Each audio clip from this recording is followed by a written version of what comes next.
Welcome back to episode 4 of NOTaVXR. This is a simple one, but also one that we do so often. Mechanics charge so much money for a service. It is a full service that is spark plugs, oil filter, air filter, and changing your oil. And just the ins and outs, everything that I do, and just a step-by-step guide really. I hope you enjoy the video. I'll see you in a minute. So, to get started, jack up the front of the car.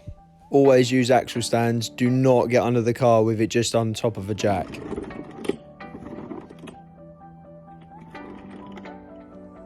After the car's all safe and secure, find your sump plug and then test fit your socket. Undo the sump plug and we're going to let that drain while we move on to the rest of the service. Always check your bucket is big enough for all the oil because you do not want your girl spilling her fluid all over the driveway. Yes, that is the remains of a high temperature paint job that you can see. It all peeled off. To change the spark plugs, you need to pull the rocker cover off. This is easiest if you reach from the back. There are 2 screws holding down your coil pack, so loosen those up and then pull your coil pack out. Your spark plugs might have left a white discharge all over your coil pack, so you'll definitely want to clear that up. Easiest way to clear that up is with some WD electrical contact spray. Before undoing any of the spark plugs, I normally go to tighten them to see how much resistance there is. This is normally a pretty good indicator as to how much you should tighten them up when you're reinstalling them.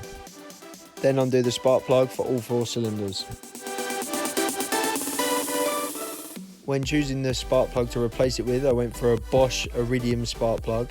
That was because it had better spark and they last a lot longer than your standard platinum plug. When reinstalling your spark plugs, take note of the recommended number of turns or the torque settings. These are just to prevent over tightening. 100% make sure you blow out all of that high temperature paint that you peeled off of your engine cover and make sure none of it goes into your cylinders.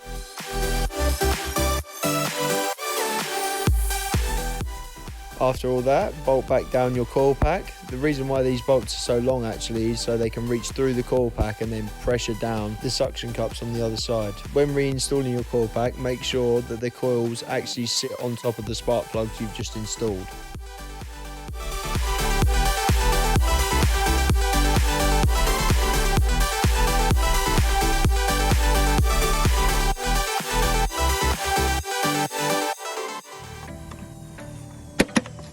Pop the cover back on and then onto the air filter. To get the air filter box cover off, you have to loosen up that hose clamp first.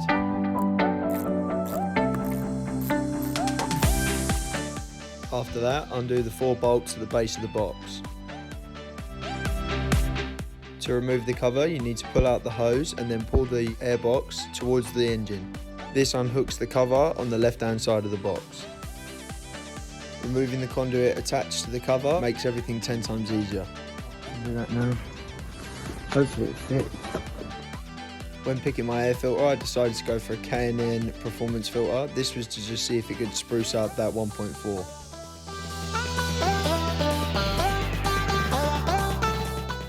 Reusable air filters like the K&N also have the added benefit of, For this one, you can clean. So like every year I can just take it out and clean it. And then I basically, and it's got a 10-year warranty on it. Oh wow. Or 1,000,000 miles. Whichever comes first. I wonder which one's going to I was come gonna first. say.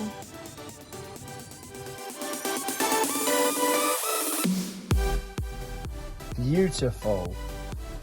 Look at that.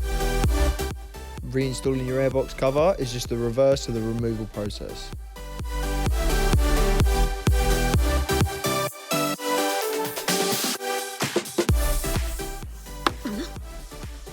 Next step is the oil filter, which is tucked in just on the right hand side of the block. It can be quite tough to get to, so as you can see, I'm making the most of all of the attachments on my wrench.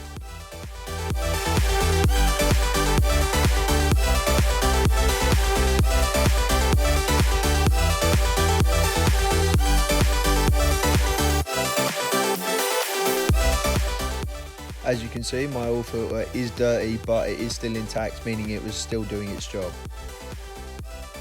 After pulling the filter out of the cap, you can also remove the O-ring as you've got a replacement for that, and then we'll move on to our new filter.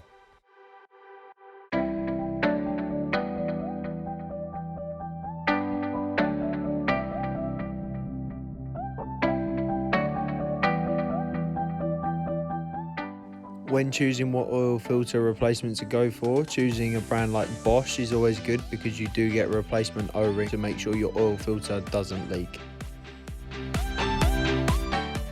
Definitely lube it up to make sure it slides right on.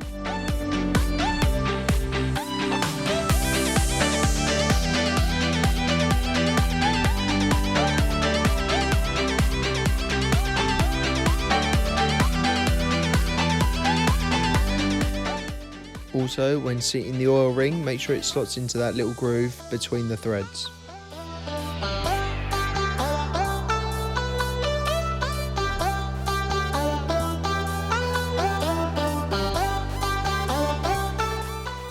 To install your oil filter into the cap, you literally just have to push it down into the slot. Ta-da! Huh? Basically done. Yeah.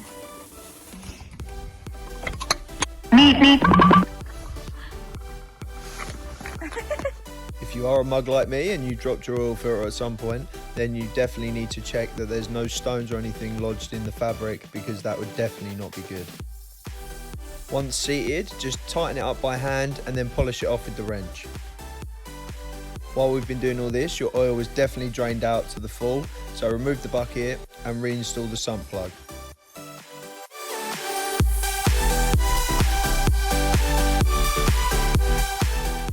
Then lower down the carb because you want your car nice and flat for when you do your dipstick test. As you can tell, we love working in the dark. This is the oil that I've gone for. It's 5W30. It's a bit of a sort of sporty. I think you can get away with 5W40, but yeah, this is just the Shell Helix Ultra, which is 4 litres for a Corsa. Using a funnel is definitely recommended to save it spilling all over your engine bay. After you've added all your oil, replace your oil cap.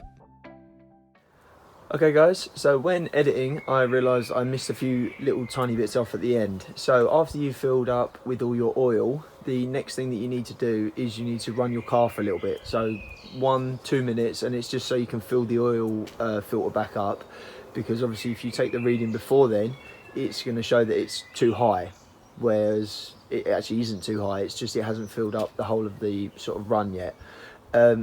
Once you've run it for a couple minutes, then you need to let it cool down for about 5-10 minutes, and then check with your dipstick. It should say it's fine. It should be between those two little lines, and then you're all good, you're all sorted. Hope you enjoyed the video guys. Like, subscribe and share, and I will see you in the next episode of NOTaVXR.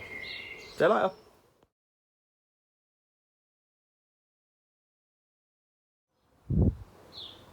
Not a Roadrunner, it's not a VXR. Well done, Dylan. Okay, welcome back to episode 4 of Not a Roadrunner.